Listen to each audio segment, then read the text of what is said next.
What is up, fight fans? Welcome back to Picking a Fight. I'm Latch, and today we're going to be looking at the co-main event of UFC Fight Night Cater versus Allen. We're going to be looking at Tim Means versus Max Griffin.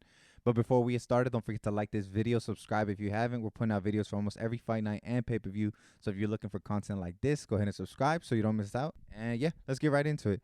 So in the co-main event, we got Tim the Dirty Bird Means. He is 32-13 with one draw. He is 38 years old. He's 6'2" with the 75-inch reach.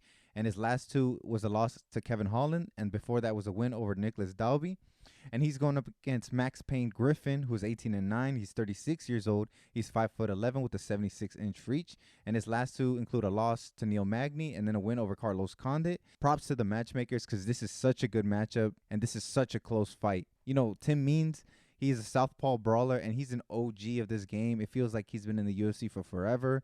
And I think he still has a little bit left in the tank. I don't think he's completely washed up. You know, he's an old school brawler. His striking styles, you know, very reminiscent of the past UFC fighters. Obviously, the game has evolved, but he's been able to hold his own against some guys. You know, and although his striking is kind of old school, you know, he obviously still has a ton of power in his hands. It's just he lacks a lot of speed and a lot of technique. And it doesn't help that his defense is very lacking, but he's still super tough. Obviously, he's gotten hurt in this couple fights, but I mean, he ate some big shots and was able to survive. You know, he got hurt by Kevin Holland, but it's not like he got one shot TKO'd or anything like that. He was able to take some big shots from Mike Perry, who, you know, hits very hard. But I think in this matchup, he really needs to show his fight IQ because he needs to pressure Max Griffin. Max will be the smaller fighter in terms of reach and height, and I think Tim Means is just a big welterweight. So I need to see Tim Means absolutely pressure Max Griffin. You know, Max Griffin is not a stranger to fighting backwards, especially he tends to be the smaller fighter. He was in his last three. But Max Griffin, he's an orthodox brawler, so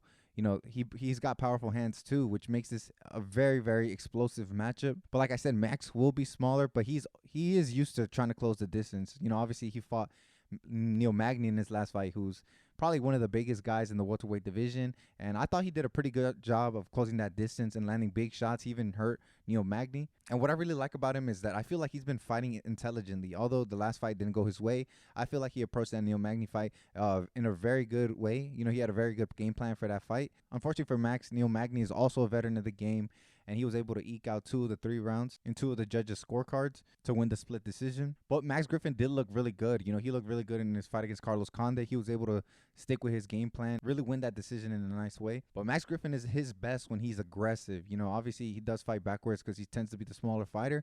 But when he comes into range and throws his combinations, and he has a ton of power, so he could hurt Tim Means.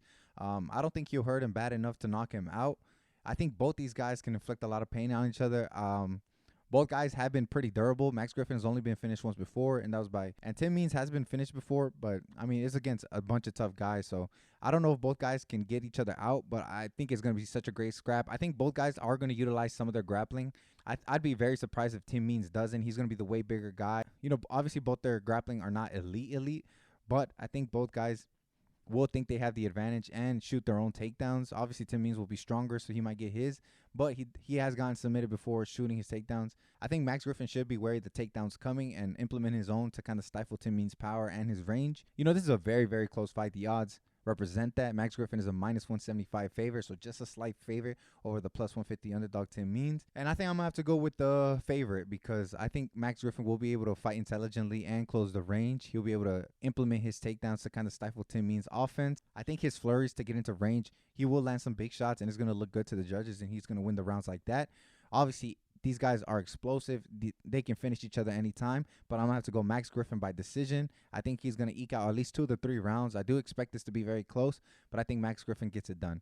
So let me know down below what you think. Do you think Max Griffin gets it done? Am I underrating Tim Means' power? Will they be able to hurt each other? Do you see this going the distance? Let me know down below. And yeah, don't forget to like the video, leave a comment, subscribe, and check out our other video. We're actually doing the main event, Calvin Kattar versus Arnold Allen. So check that out if you haven't. And yeah, it's going to be a great night of fights. Do not forget to tune in, and I'll see you next week.